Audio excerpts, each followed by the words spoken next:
नमस्कार दोस्तों, स्वागत है आपका हमारे YouTube चैनल एग्ज़ाम गुरु में। दोस्तों आज मैं आपके लिए एक बहुत ही महत्वपूर्ण वीडियो लेकर आया हूं। रेलवे एनटीपीसी में जो क्वेश्चंस बार बार पूछे जा रहे हैं वो मैं आज आपके लिए लेकर आया हूं।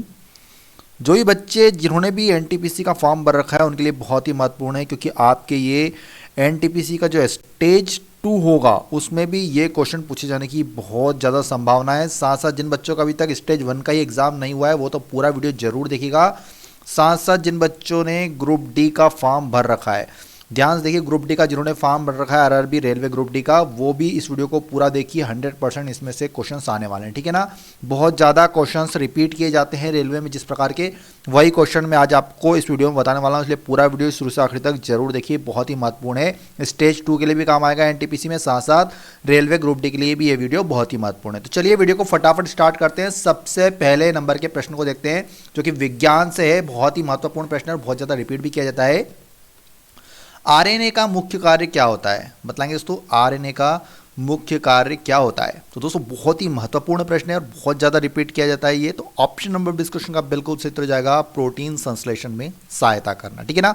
कमेंट बॉक्स में नोट करते जाइएगा आप सभी क्वेश्चंस का आंसर, क्योंकि बहुत ही महत्वपूर्ण है तो आपको साथ साथ याद भी होते रहेंगे। चलिए अगला क्वेश्चन है दोस्तों, ई चौपाल किसका ग्रामीण मार्केटिंग नेटवर्क होता है? ई चौपाल इनमें से किसका ग्रामीण मार्केटिंग नेटवर्क है? तो ये आईटीसी लिमिटेड का होता है दोस्तों, आईटीसी लिमिटेड। ई चौपाल आईटीसी लिमिटेड नामक तंबाकू कंपनी द्वारा चलाया जाता है। किसके द्वारा चलाया जाता है? तंबाकू कंपनी द्वारा, ठीक है ना। इसका उद्देश्य किसानों को कंपनी के एजेंटों के दुर्व्यवहार से बचाना होता है। तो ऑप्शन नंबर इस क्वेश्चन का बिल्कुल सही उत्तर जाएगा।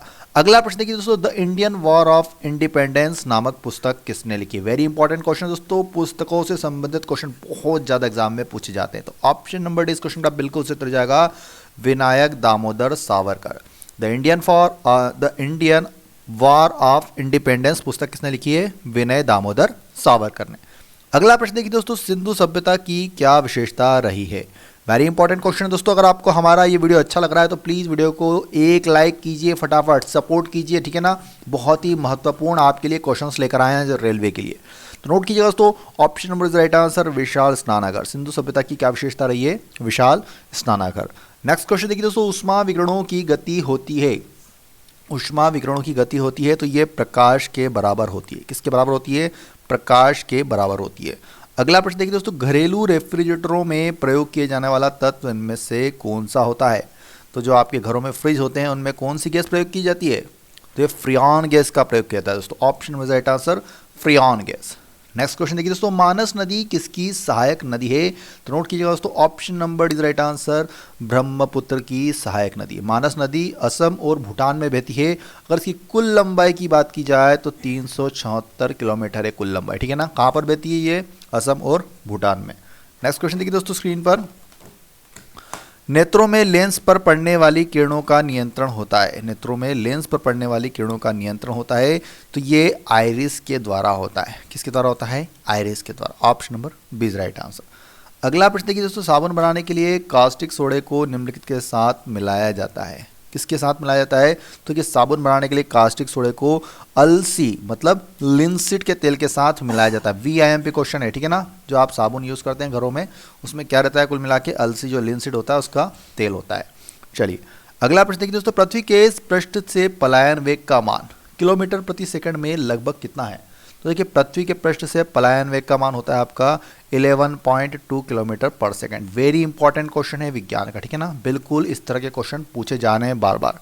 नेक्स्ट क्वेश्चन देखिए दोस्तों, भारत में वित्त के केंद्रीकरण की प्रक्रिया किसने शुरू की? तो देखिए भारत में वित्त के विकेंद्रीकरण की प्रक्रिया शुरू की थी दोस्तों लॉर्ड मेयो के द्वारा, ठीक है ना। लॉर्ड मेयो भारत के चौथे वायसराय थे।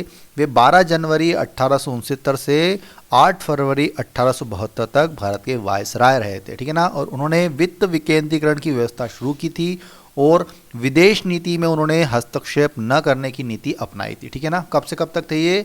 1869 से 1872 तक, ठीक है। चलिए अगले प्रश्न देखिए दोस्तों स्क्रीन पर, नेपोलियन बोनेपार्ट का जन्म कब हुआ था? तो नोट कीजिएगा दोस्तों, ऑप्शन नंबर राइट आंसर 15 अगस्त सन 1769 ईस्वी में हुआ था नेपोलियन बोनेपार्ट का जन्म। चलिए अगला प्रश्न देखिए दोस्तों, नेत्रदाता में दाता आंख के कौन सा भाग प्रत्यारोपित किया जाता है? जब भी कोई व्यक्ति अपनी आंखों का दान करता है तो उस समय उसकी आंख का कौन सा पार्ट प्रत्यारोपित किया जाता है? तो दोस्तों ये होता है कार्निया। कौन सा पार्ट होता है? कार्निया होता है, ठीक है ना। चलिए अगले प्रश्न की ओर चलते हैं दोस्तों। 97 का एशियाई वित्तीय संकट किस देश से शुरू हुआ था? तो ऑप्शन नंबर 20 क्वेश्चन का बिल्कुल सही उत्तर जाएगा दोस्तों, थाईलैंड से स्टार्ट हुआ था। कहाँ से स्टार्ट हुआ था? थाईलैंड से। नेक्स्ट क्वेश्चन देखिए दोस्तों, विक्रम साराभाई अंतरिक्ष केंद्र कहाँ पर स्थित है? VIMP क्वेश्चन दोस्तों, तो नोट कीजिएगा। Option number right answer, Thiruvananthapuram में स्थित है। कहाँ पर स्थित है? तिरुवनंतपुरम में। नेक्स्ट क्वेश्चन दोस्तों, संगम काल में पिल्लई शब्द किसके लिए प्रयोग होता था? तो ऑप्शन नंबर इस क्वेश्चन का बिल्कुल सही उत्तर जाएगा दोस्तों, छात्र के लिए। जो संगम काल था उसमें पिल्लई शब्द छात्रों के लिए प्रयोग किया जाता था, ठीक है ना। चलिए अगले प्रश्न की ओर चलते हैं। प्राचीन भारत में किस वंश ने सर्वाधिक सोने के सिक्के चलाए थे? तो ऑप्शन नंबर इस क्वेश्चन का बिल्कुल सही उत्तर जाएगा दोस्तों, गुप्त वंश के जो राजाओं थे उन्होंने सर्वाधिक सोने के सिक्के चलाए थे। चलिए अगला प्रश्न देखिए दोस्तों, भारत के वन्य प्राणियों के संदर्भ में फ्लाइंग फॉक्स क्या है? उड़ने वाली लोमड़ी। तो जो भारत के वन्य प्राणियों के संदर्भ में अगर फ्लाइंग फॉक्स की बात की जाए तो ये एक चमगादड़ होता है। क्या होता है? एक चमगादड़। Option number is right answer. अगला प्रश्न है, मथुरा के कला समूह में किसका प्रयोग किया गया था? तो मथुरा के कला समूह में किसका प्रयोग किया गया था दोस्तों? तो ये लाल बलुआ पत्थर का प्रयोग किया गया था। Option number is right answer. अगला प्रश्न, निम्नलिखित में इंफ्रास्ट्रक्चर फाइनेंस कंपनी कौन सी है? तो इंफ्रास्ट्रक्चर फाइनेंस कंपनी के बारे में हमको बताना है कौन सी है। तो ये ग्रामीण विद्युतीकरण निगम limited. Option number D is right answer. अगले प्रश्न की ओर चलते बच्चों, बीज किससे बनता है? तो ऑप्शन नंबर डिस्कशन का बिल्कुल सही होगा दोस्तों, बीजांड से बनता है। किससे बनता है? बीजांड से बनता है। नेक्स्ट क्वेश्चन है, पुरुषोक्त किस वेद का भाग है? पुरुषोक्त किस वेद का भाग होता है? तो ये आपका ऋग्वेद का भाग है। जो पुरुषोक्त है ऋग्वेद के 10वें मंडल का भाग है। किसका है? 10वें मंडल का भाग है। नेक्स्ट क्वेश्चन देखिए दोस्तों स्क्रीन पर, भारत में पहली यूरोपीय बस्ती किस स्थान पर स्थापित की गई थी? तो बात की जाए भारत में पहली यूरोपीय बस्ती की, तो ये आपके कोच्चि में स्थापित की गई थी। कहाँ पर की गई थी? कोच्चि में स्थापित की गई थी। Option number is right answer. अगला प्रश्न दोस्तों, फोबोस और डाइमोस निम्नलिखित ग्रहों में से किसके प्राकृतिक उपग्रह है? तो किसके प्राकृतिक उपग्रह है? तो ये आपके दोस्तों मंगल के हैं। किसके हैं? मंगल के। Option number is right answer. Next question देखिए दोस्तों स्क्रीन पर, पेनिसिलिन किसने खोजा है? तो पेनिसिलिन की खोज किसने की थी? तो ये अलेक्जेंडर फ्लेमिंग के द्वारा की गई थी। ठीक है ना, अलेक्जेंडर फ्लेमिंग ने की थी। नेक्स्ट क्वेश्चन देखिए दोस्तों स्क्रीन पर, क्लोरोफिल किसमें पाया जाता है? तो क्लोरोफिल इनमें से किसमें पाया जाता है? तो क्लोरोप्लास्ट के ग्राना में पाया जाता है क्लोरोफिल। ऑप्शन नंबर 20 क्वेश्चन का बिल्कुल सही उत्तर हो जाएगा। अगले प्रश्न की ओर चलते हैं, अब तक भारत के संविधान की प्रस्तावना कितनी बार बदली गई है? तो अब तक भारत की संविधान की प्रस्तावना केवल एक बार बदली गई है दोस्तों, केवल एक बार। 1976 में संविधान के 42वें संविधान संशोधन द्वारा प्रस्तावना में धर्मनिरपेक्ष, समाजवादी और अखंडता शब्द जोड़े गए थे। कब जोड़े गए थे? 42वें संविधान संशोधन के माध्यम से 1976 में। अगला प्रश्न देखिए दोस्तों स्क्रीन पर, जनन क्षमता में कमी होती है तो किससे होती है? तो ये विटामिन ई की कमी से। ऑप्शन नंबर डी इस क्वेश्चन का बिल्कुल सही उत्तर जाएगा। नेक्स्ट क्वेश्चन देखिए दोस्तों स्क्रीन पर, काला आजार के लिए उत्तरदायी प्रोटोजोआन कौन सा है? तो अगर बात की जाए काला आजार के लिए उत्तरदायी प्रोटोजोआन की, तो यह आपका लीशमानिया होता है। क्या होता है? लीशमानिया। Option number D is right answer. Next question, जो पादप जीवन में केवल एक बार पुष्प धारण करते हैं वे क्या कहलाते हैं? तो जो पादप जीवन में केवल एक बार पुष्प धारण करते हैं उनको मोनोकार्पिक कहते हैं। क्या कहते हैं? Monocarpic. Option number is right answer. अगला प्रश्न है, मिर्जा गालिब किस मुगल राजा के समकालीन थे? तो ऑप्शन नंबर इस क्वेश्चन का बिल्कुल सही है दोस्तों, बहादुर शाह जफर के समकालीन थे। मिर्जा गालिब किस मुगल राजा के समकालीन थे? बहादुर शाह जफर के। नेक्स्ट क्वेश्चन है दोस्तों स्क्रीन पर, पुष्यमित्र शंगु के समकालीन थे तो कौन थे? तो जो पतंजलि थे वो पुष्यमित्र शंगु के समकालीन माने जाते। जो पतंजलि पुष्यमित्र शंगु के पुरोहित थे वे महान योगाचार्य भी थे, उन्होंने योग दर्शन की रचना की है। चलिए अगला प्रश्न देखिए दोस्तों, निम्नलिखित में से कौन से मंदिर को यूरोपियों ने ब्लैक पेगोडा कहा है? तो ब्लैक पेगोडा से आप समझ गए होंगे, ये कोणार्क सूर्य मंदिर को कहते हैं, जो कि कहाँ पर स्थित है दोस्तों? उड़ीसा में स्थित है। Option number C right answer. Next question दोस्तों, कोशिका में भोजन या फिर ग्लूकोज का ऑक्सीकरण कहाँ पर होता है? ऑप्शन नंबर इस क्वेश्चन का बिल्कुल सही है दोस्तों, माइटोकॉन्ड्रिया में होता है कोशिका में भोजन या फिर आप ग्लूकोज का ऑक्सीकरण। नेक्स्ट क्वेश्चन दोस्तों स्क्रीन पर, निम्नलिखित में से भारत के किस राज्य द्वारा ऊन का उत्पादन किया जाता है? तो भारत के किस राज्य में होता है ऊन का उत्पादन? तो ये आपका राजस्थान में होता है। भारत का ऊन उद्योग विश्व का 7वां सबसे बड़ा ऊन उद्योग है, आपको बता दूं, ठीक है ना। भारत 7वें नंबर पर आता है विश्व में ऊन उद्योग के मामले में।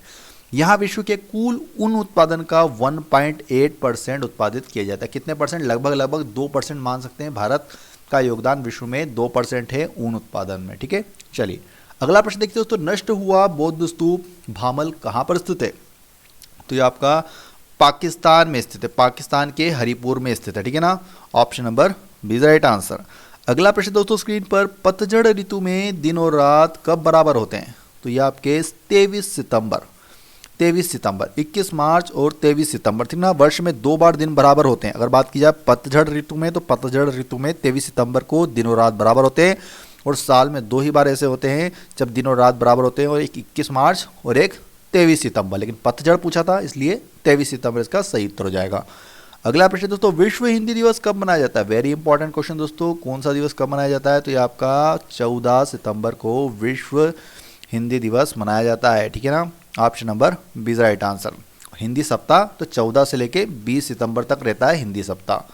नेक्स्ट क्वेश्चन दोस्तों स्क्रीन पर, किण्वन के खोजकर्ता कौन थे? तो नोट कीजिएगा दोस्तों, option number C right answer, Pasteur. Louis Pasteur ने की थी किण्वन की खोज। अगला प्रश्न है दोस्तों स्क्रीन पर, निम्नलिखित में से संविधान का कौन सा भाग संशोधित नहीं किया जा सकता है? VIMP क्वेश्चन है। तो कौन सा भाग है संविधान का जो संशोधित नहीं किया जा सकता है? तो ये आपका न्यायिक समीक्षा। न्यायिक समीक्षा संविधान का आधारभूत भाग माना जाता है, जिसका संशोधन कभी भी नहीं किया जा सकता है। अगला प्रश्न है स्क्रीन पर, हरे फलों को पकाने के लिए काम में लाई जाने वाली गैस इनमें से कौन सी है? तो देखिए किस गैस का प्रयोग किया जाता है हरे फलों को पकाने के लिए? तो एथिलीन गैस का उपभोग होता है। Option number A is right answer. यह वृक्षों में गैसीय अवस्था में पाया जाता है तथा फलों को प्राकृतिक रूप से पकाने वाली भी गैस इसको कहा जाता है। अगला प्रश्न है, पॉलीमेटलिक मॉड्यूल में मुख्य रूप से कौन सी धातु पाई जाती है? तो पॉलीमेटलिक मॉड्यूल में मुख्य रूप से option number is right answer, manganese धातु पाई जाती है। चलिए अगला प्रश्न है हमारा, संयुक्त राष्ट्र संघ का चार्टर कहां पर स्वीकार किया गया था? तो नोट कीजिएगा दोस्तों, ये सैन फ्रांसिस्को में स्वीकार किया गया था संयुक्त राष्ट्र संघ का charter. Option number is right answer. अगला प्रश्न, निम्नलिखित में से किसने गणित के एक अलग विषय के रूप में स्थापित किया है? किसने किया है गणित को एक अलग विषय के रूप में स्थापित? तो ये आर्यभट्ट ने किया है। Option number B right answer. Aryabhatta प्राचीन भारत के, आपको पता होगा, एक महान गणितज्ञ थे, और आर्यभट्ट ने शून्य के महत्व की खोज भी की थी। आप कह सकते हैं, क्वेश्चन आ सकता है कि शून्य की खोज किसने की? तो ये आर्यभट्ट ने की है।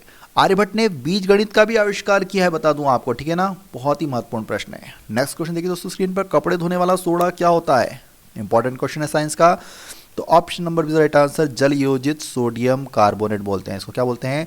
जल योजित सोडियम कार्बोनेट, Na2CO3। फार्मूला भी नोट कर लीजिएगा, एग्जाम में पूछा जा सकता है। अगला प्रश्न दोस्तों, मुगल काल में बंदरगाहों का सर्वोच्च अधिकारी कौन होता था? तो मीर ए बहार। मुगल काल में बंदरगाह का जो सर्वोच्च अधिकारी होता था उसको क्या कहते थे? मीर ए बहार कहा जाता था। नेक्स्ट क्वेश्चन दोस्तों स्क्रीन पर, मंगल किस तरह के पौधे को कहा जाता है?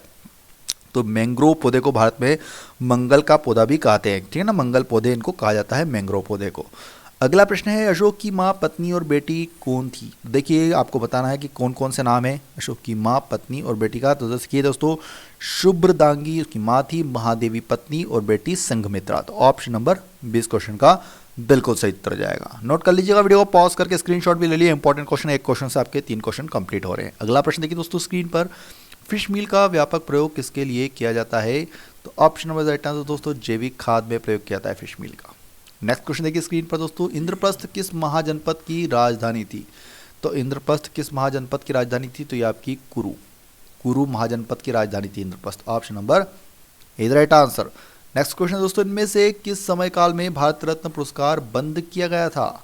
तो किस समय काल में भारत रत्न पुरस्कार नहीं दिए गए थे? तो ये आपके 77 से 80 के दशक। भारत रत्न देश का सर्वोच्च नागरिक सम्मान होता है, आपको बता दूं मैं, ठीक है ना। इस पुरस्कार की स्थापना की बात की जाए तो 1954 में की गई थी स्थापना। ये भी पूछा जा सकता है कि भारत रत्न पुरस्कार की स्थापना कब की गई थी? तो ये 1954 में स्थापित किए गए थे। लेकिन यहाँ पर क्वेश्चन ने पूछा कि कब बंद कर दिए गए थे, किस समय काल में? तो ये 77 से 80 में नहीं मिले थे, ठीक है ना। चलिए अगला प्रश्न है दोस्तों स्क्रीन पर, महावीर स्वामी को किस नदी के तट पर कैवल्य प्राप्त हुआ? तो दोस्तों ये आपके ऋजुपालिका के तट पर कैवल्य प्राप्त हुआ था। Option number B right answer. Next question है इंद्रावती जल विद्युत परियोजना किस राज्य में स्थित है। वेरी इंपॉर्टेंट क्वेश्चन दोस्तों, तो नोट कीजिएगा option number is right answer Odisha. जो इंद्रावती जल विद्युत परियोजना है वो किस राज्य में स्थित है, उड़ीसा राज्य में स्थित है। अगला प्रश्न है दोस्तों स्क्रीन पर, औद्योगिक क्रांति की शुरुआत यूरोप के किस देश में सबसे पहले हुई थी। तो नोट कीजिए ऑप्शन नंबर राइट आंसर दोस्तों, इंग्लैंड में सबसे पहले हुई थी औद्योगिक क्रांति की शुरुआत। अगले प्रश्न की ओर चलते बच्चों आएंगे दोस्तों, नामदफा राष्ट्रीय उद्यान किस प्रदेश में स्थित है। VIM पे क्वेश्चन रहेगा ये वाला भी आपके एग्जाम्स के लिए, तो नोट कीजिएगा दोस्तों अरुणाचल प्रदेश में स्थित है। यह क्षेत्रफल के हिसाब से तीसरा सबसे बड़ा राष्ट्रीय उद्यान माना जाता है। इसकी स्थापना की बात की जाए अगर नामदफा राष्ट्रीय उद्यान की, तो ये 1974 में स्थापित हुआ था, ठीक है ना। चलिए अगले प्रश्न की ओर चलते स्क्रीन पर दोस्तों, डैश में प्रतिरक्षी बनते हैं तो किस में बनते हैं, तो लाल अस्थि मज्जा में बनते हैं। कहाँ पर बनते हैं, लाल अस्थि मज्जा में, और यह हमारी रोगों से रक्षा भी करता है, ठीक है ना। अगले प्रश्न की ओर चलते बताएंगे दोस्तों स्क्रीन पर, निम्नलिखित में से कौन सा ग्रह सबसे पहले दूसरी सदी में दृश्यमान हुआ था। तो वो कौन सा ग्रह है इनमें से जो सबसे पहले दूसरी सदी में दृश्यमान हुआ था, तो ये आपका ऑप्शन नंबर राइट आंसर दोस्तों नहीं बृहस्पति ग्रह सबसे पहले दूसरी सदी में बृहस्पति, तो इसका ऑप्शन नंबर सी इस क्वेश्चन का बिल्कुल सही हो जाएगा। बृहस्पति ग्रह सबसे पहले दूसरी सदी में दृश्यमान हुआ था। अगले प्रश्न की ओर चलते बताएंगे दोस्तों स्क्रीन पर, पिरामिड का युद्ध किनके मध्य हुआ था। तो ये हुआ था दोस्तों फ्रांस व मिस्र के मध्य हुआ था। जो पिरामिड का युद्ध हुआ था वो फ्रांस व मिस्र के मध्य हुआ था। अगले प्रश्न की ओर चलते, उदयपुर वन्य जीव अभ्यारण्य किस प्रदेश में स्थित है। तो ये आपका नाम से स्पष्ट है, उदयपुर कहाँ पर है, तो ये आपका उदयपुर वन्य जीव अभ्यारण्य, नाम से थोड़ा सा कंफ्यूज मत होइए, ये जो है बिहार के पश्चिमी चंपारण जिले में स्थित है। कहाँ पर है, तो इसका बिहार हो जाएगा, ठीक है ना, कंफ्यूज नहीं होएगा, राजस्थान पर नहीं जाइए, बिहार पे होगा, ठीक है ना। और 8.74 वर्ग किलोमीटर क्षेत्र में फैला हुआ है। यहाँ पर अनेक जलीय पक्षियों की अनेक प्रजातियां हैं, ठीक है, तो option number C right answer. अगला प्रश्न, जापान में बॉक्सर रिवॉल्यूशन किसके विरुद्ध था। तो नोट कीजिएगा दोस्तों, ये विदेशी शासकों के विरुद्ध, जापान में जो बॉक्सर रिवॉल्यूशन हुआ था वो विदेशी शासकों के विरुद्ध था। नेक्स्ट क्वेश्चन है दोस्तों, निम्नलिखित में से कौन राष्ट्रपति के प्रसाद पर्यंत निर्भर नहीं है। ऑप्शन नंबर डी क्वेश्चन का बिल्कुल सही है दोस्तों, भारत के जो महान्यायवादी है, भारत सरकार के मुख्य कानूनी सलाहकार और भारतीय उच्चतम न्यायालय के सरकार का प्रमुख वकील होता है, ठीक है ना। ये तो कौन राष्ट्रपति के प्रसाद पर्यंत निर्भर नहीं होता है, तो भारत के महान्यायवादी। अगले प्रश्न की ओर चलते बताएंगे दोस्तों स्क्रीन पर, कालिदास के 2 नाटक इनमें से कौन से हैं। तो नोट कीजिएगा दोस्तों, देखिए कालिदास का एक तो नाटक है कुमार संभव है और दूसरा है रघुवंशम, तो option number B is right answer, ठीक है ना। चलिए अगले प्रश्न की ओर चलते स्क्रीन पर बताएंगे दोस्तों, निम्नलिखित में से कौन सा राज्य भारतीय संविधान की 16वीं अनुसूची में नहीं है। तो कौन सा राज्य इनमें से भारतीय संविधान की 16वीं अनुसूची में नहीं है, तो दोस्तों ये आपका मणिपुर, ठीक है ना। 16वीं अनुसूची में कौन कौन से हैं, तो असम आता है, मेघालय आता है आपका, त्रिपुरा आता है आपका, और मिजोरम आता है, और अरुणाचल प्रदेश के आदिवासी क्षेत्रों के प्रशासन का प्रावधान है, लेकिन मणिपुर नहीं है, ठीक है ना। Option number B right answer. बाकी मेघालय, मिजोरम, त्रिपुरा, अरुणाचल प्रदेश और आपका असम आते हैं इसके अंतर्गत। नेक्स्ट क्वेश्चन दोस्तों स्क्रीन पर, सुदर्शन झील का दोबारा पुनरुद्धार किसने कराया। तो ये आपके स्कंदगुप्त के द्वारा कराया गया था, option number is right answer. Next question दोस्तों स्क्रीन पर, कौन सा फल नट है, इनमें से बताएंगे इनमें से कौन सा नट की श्रेणी में आता है। तो option number is right answer दोस्तों, काजू जो होती है ना वो नट की श्रेणी में आती है। नेक्स्ट क्वेश्चन दोस्तों स्क्रीन पर, आदि ग्रंथ का संकलन किस सिख गुरु ने किया था। तो इसका सही उत्तर है दोस्तों, गुरु अर्जुन देव ने किया था। आदि ग्रंथ का संकलन गुरु अर्जुन देव ने किया था। नेक्स्ट क्वेश्चन दोस्तों, एपीकल्चर किससे संबंधित है। वेरी इंपॉर्टेंट क्वेश्चन दोस्तों, तो ऑप्शन नंबर राइट आंसर दोस्तों, मधुमक्खी पालन को एपीकल्चर कहा जाता है। बात की जाए अगर मछली पालन को तो उसको पिसीकल्चर कहा जाता है, और अगर बात की जाए रेशम के कीट के पालन को तो उसको सेरीकल्चर कहा जाता है। नेक्स्ट क्वेश्चन देखते हो दोस्तों स्क्रीन पर, किस बौद्ध दार्शनिक ने इंडो यवन शासक मिनांडर को बौद्ध धर्म बनाने हेतु मंगाया। तो ये आपके बनाया था दोस्तों, option number B right answer हो जाएगा इसका, नागसेन ने। ऑप्शन नंबर बी इस क्वेश्चन का बिल्कुल सही उत्तर जाएगा। नेक्स्ट क्वेश्चन देखते हैं दोस्तों, समाजवादी शब्द किस संशोधन के बाद जोड़ा गया। तो दोस्तों समाजवादी शब्द आपके 42वें संविधान संशोधन के द्वारा जोड़ा गया, जो कि आपका 1976 में हुआ था। वेरी इंपॉर्टेंट, धर्मनिरपेक्ष, बहुत इंपॉर्टेंट संविधान संशोधन ये वाला 42वां, ठीक है ना।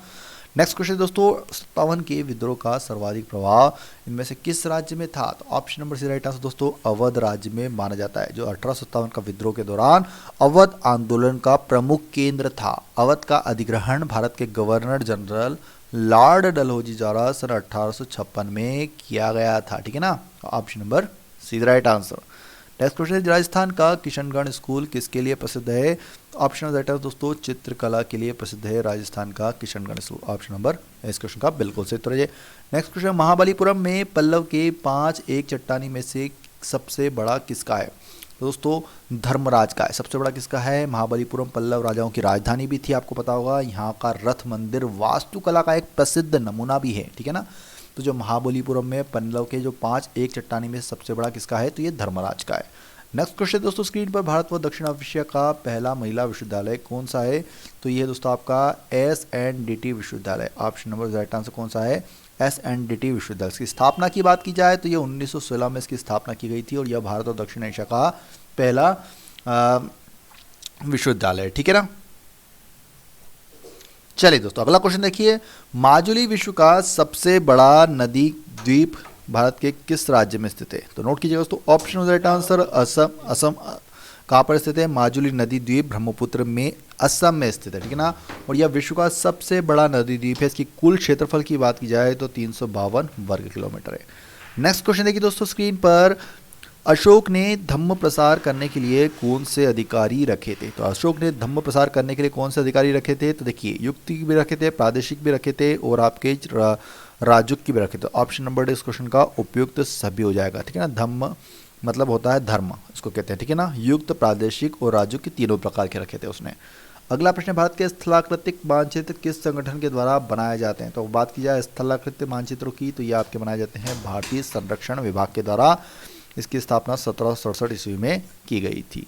नेक्स्ट क्वेश्चन दोस्तों, स्क्रीन पर, तुमने मेरी मातृभूमि से मुझे विदेशी बना दिया, यह कथन किसने कहा था? तो किसका कथन है ये? तो ये गैरीबाल्डी ने कहा था। गैरीबाल्डी का कथन है कि तुमने मेरी मातृभूमि से मुझे विदेशी बना दिया। अगले प्रश्न की ओर चलते स्क्रीन पर दोस्तों, निम्नलिखित में से भारत के बारे में सर्वप्रथम किस ग्रीक विद्वान ने लिखा? तो सबसे पहले किसने लिखा है? किस ग्रीक विद्वान ने लिखा था? तो ये आपके साइलेक्स के द्वारा लिखा गया। ऑप्शन नंबर राइट आंसर साइलेक्स हो जाएगा। अगला प्रश्न है, इन बदनाम चीज़ों को नष्ट कर दो, यह मशहूर पुकार किसकी थी? तो नोट कीजिएगा दोस्तों, ऑप्शन राइट आंसर वॉल्टेयर की थी। इन बदनाम चीज़ों को नष्ट कर दो, यह मशहूर पुकार, या फिर एक सेंटेंस किसका था? तो यह वॉल्टेयर का था। नेक्स्ट क्वेश्चन दोस्तों, स्क्रीन पर, भारत की रुई अन्य रुइयों से अधिक सफ़ेद है, यह विचार किसका था? तो किसने कहा था? मैगस्थनीज ने बोला था, ठीक है ना। मैगस्थनीज सेल्यूकस द्वारा नियुक्त चंद्रगुप्त मौर्य के दरबार में क्या था? राजदूत था। उसने इंडिका नामक पुस्तक भी लिखी है। उनकी कौन सी फेमस पुस्तक है कि नोट कर लीजिएगा, इंडिका एग्जाम में पूछा जा सकता है। चलिए अगला प्रश्न है, शाहजहां का काल किसका स्वर्णकाल कहा जाता है? तो दोस्तों ये कहा जाता है आपका स्थापत्य कला का। जो शाहजहां का काल है वो किसका स्वर्णकाल कहा जाता है? स्थापत्य कला का स्वर्णकाल कहा जाता है। नेक्स्ट क्वेश्चन देखिए दोस्तों, देखिए एक और चीज़ याद रखिएगा, जो शाहजहां का काल था उसमें बहुत ही सुंदर सुंदर इमारतें भी बनाई गई है, जैसे ताजमहल हो गया, लाल किला हो गया, जामा मस्जिद हो गई, ठीक है ना। ये इसलिए कहा जाता है इसको। अगला प्रश्न है, पीट फाइट के पौधे हैं जो दूसरे पौधे पर आश्रित होते हैं। तो दोस्तों यांत्रिक अवलंबन के लिए, यांत्रिक अवलंबन के लिए। Option number D is right answer. Next question है, सभी कीट होते हैं, तो नोट कीजिएगा दोस्तों, यूरिकोटैलिक होते हैं। जो सभी कीट होते हैं कैसे होते हैं? यूरिकोटैलिक होते हैं। अगले प्रश्न की ओर चलते बताएंगे दोस्तों, बीज बोते समय सामान्यतः काम में लाए जाने वाले उर्वरक होते हैं। तो ऑप्शन नंबर राइट आंसर दोस्तों नाइट्रेट। बीज बोते समय सामान्यतः काम में लाए जाने वाले उर्वरक में क्या होता है? नाइट्रेट होता है। नेक्स्ट क्वेश्चन, अनुच्छेद 31C संविधान में किस संशोधन से जोड़ा गया है? तो दोस्तों ये जोड़ा गया था 25वें संविधान संशोधन के द्वारा। अनुच्छेद 31C संविधान में 25वें संविधान संशोधन के द्वारा जोड़ा गया। अगला प्रश्न है, किस अणु में बंद कोण अधिकतम है? तो इनमें से किस अणु में होता है बंद कोण अधिकतम? तो यह होता है आपका CO2 में बंद कोण अधिकतम होता है। इसका बंधन कोण की बात की जाए तो 180 डिग्री होता है। नेक्स्ट क्वेश्चन दोस्तों, जब एक वस्तु का वेग दुगुना हो जाता है तो उसका क्या होता है? इनमें से कौन सा ऑप्शन सही होगा? देखिए, जब एक वस्तु का वेग अगर दुगुना हो जाता है तो इसका संवेग भी दुगुना हो जाता है। Option number B is right answer. Next question दोस्तों, शरीर में अरक्तता मतलब एनीमिया निम्नलिखित की कमी के कारण होता है। तो किसकी कमी के कारण होता है? तो देखिए लोहे की कमी के कारण ही होता है शरीर में एनीमिया, अरक्तता। नेक्स्ट क्वेश्चन की ओर चलते दोस्तों, तृतीय तमिल संगम का अध्यक्ष कौन था? तो ऑप्शन नंबर राइट आंसर दोस्तों नक्की। जो तृतीय तमिल संगीत का अध्यक्ष माना जाता है नक्कीरर को। नेक्स्ट क्वेश्चन है स्क्रीन पर दोस्तों, तंबाकू की कपूरी प्रजाति किस राज्य में पाई जाती है? तो जो तंबाकू की कपूरी प्रजाति है वो आपके उत्तर प्रदेश राज्य में मानी जाती है, ठीक है ना। Option number D is right answer. अगला प्रश्न है दोस्तों, बृहत कथा की रचना किसने की? तो ये की थी गुणाट के द्वारा। बृहत कथा की रचना गुणाट ने की, जो राजा हाल के राजकवि थे। नेक्स्ट क्वेश्चन की ओर चलते दोस्तों। रदरफोर्ड के अल्फा कण प्रकीर्णन प्रयोग द्वारा किसकी खोज हुई? तो किसकी खोज हुई थी रदरफोर्ड के अल्फा कण प्रकीर्णन के प्रयोग के द्वारा? तो ये प्रोटॉनों की खोज की गई थी। Option number is right answer, प्रोटॉनों की खोज की गई थी। अगला प्रश्न है, विश्व का सबसे बड़ा द्वीप किस महासागर में स्थित है? तो ये आपका दोस्तों आर्कटिक महासागर में स्थित है। ग्रीनलैंड विश्व का सबसे बड़ा द्वीप है, ठीक है ना। कौन सा है? ग्रीनलैंड, जो कहाँ पर है? आर्कटिक महासागर में स्थित है। अगले प्रश्न की ओर चलते बताएंगे दोस्तों स्क्रीन पर, चेरनोजेम क्या है? चेरनोजेम क्या है? तो दोस्तों चेरनोजेम काले रंग की मृदा होती है, काली मृदा होती है। इसमें ह्यूमस की मात्रा काफ़ी अधिक होती है, 4% से लगा के 16% तक पाई जाती है। इसमें फास्फोरिक अम्ल, फास्फोरस, अमोनिया भी काफ़ी मात्रा में पाया जाता है और यह काफ़ी उपजाऊ मृदा भी होती है, ठीक है ना, चेरनोजेम। नेक्स्ट क्वेश्चन दोस्तों स्क्रीन पर, पृथ्वी के भ्रमण की गति क्या है? तो ऑप्शन है दोस्तों 28 किलोमीटर प्रति मिनट होती है पृथ्वी के भ्रमण की गति। नेक्स्ट क्वेश्चन दोस्तों स्क्रीन पर देखते हैं, असम पुनर्गठन अधिनियम 1969 द्वारा किस राज्य का जन्म हुआ? तो दोस्तों मेघालय राज्य की स्थापना हुई थी असम पुनर्गठन अधिनियम 1969 के तहत। वेरी इंपॉर्टेंट VIMP क्वेश्चन दोस्तों, ठीक है। चलिए अगला प्रश्न है दोस्तों स्क्रीन पर, वर्जीनियम में विलियम एंड मैरी कॉलेज कब स्थापित किया गया था? वर्जीनिया में विलियम एंड मैरी कॉलेज कब स्थापित किया गया था दोस्तों? 1639 ईस्वी में स्थापित किया गया था। Option number is right answer. अगला प्रश्न है, नाबार्ड द्वारा पायलट प्रोजेक्ट किस वर्ष शुरू किया गया था? देखिए राष्ट्रीय कृषि और ग्रामीण विकास बैंक, नाबार्ड का फुल फॉर्म क्या होता है? राष्ट्रीय कृषि और ग्रामीण विकास बैंक बोलते हैं, द्वारा जो पायलट प्रोजेक्ट है वो 1992 में शुरू किया गया था। अगले प्रश्न की ओर चलते बताएंगे दोस्तों, 55 में बांडुंग सम्मेलन में भाग लेने वाला कौन सा देश स्वतंत्र नहीं था? तो बांडुंग सम्मेलन कब हुआ था? 1955 में इंडोनेशिया के बांडुंग में संपन्न हुआ था। तो कौन सा देश सम्मिलित नहीं था? तो साइप्रस। कौन सा देश स्वतंत्र नहीं था? साइप्रस देश में स्वतंत्र नहीं था। नेक्स्ट क्वेश्चन देखते हैं दोस्तों स्क्रीन पर, बिजली के बल्ब के अंदर कौन सी गैस होती है? VIMP question. बिजली के बल्ब के अंदर नाइट्रोजन गैस होती है, बल्ब के अंदर अक्री गैस आर्गन भी भरी जाती है, बल्ब का फिलामेंट टंगस्टन से बना होता है, ठीक है ना। अक्री गैस होती है, उसमें यहाँ पर ऑप्शन के हिसाब से नाइट्रोजन लगा सकते हैं, वैसे उसके अंदर अक्री गैस आर्गन भरी जाती है, ठीक है ना, आर्गन, ठीक है। और जो उसका फिलामेंट होता है वो क्या किसका बना होता है? टंगस्टन का बनता है। आर्गन गैस टंगस्टन का फिलामेंट होता है। दोस्तों अगर आपको हमारा वीडियो पसंद आए तो एक जाने से पहले एक लाइक कीजिएगा, वीडियो को ज़्यादा से ज़्यादा शेयर कीजिए, एक लाइक और 5 शेयर सभी को करने, और जो नए चैनल पर आए सब्सक्राइब करके बेल आइकन दबाइए। NTPC और ग्रुप डी के लिए आपको स्टेज 2 तक की तैयारी कराई जाएगी, इसलिए प्लीज़ चैनल से जुड़े रहिएगा। वीडियो के लिए बहुत बहुत धन्यवाद। लाइक और शेयर करना ना भूलें, सब्सक्राइब करके बेल आइकन दबा लें। वीडियो के लिए बहुत बहुत धन्यवाद। जय हिंद, जय भारत, वंदे मातरम।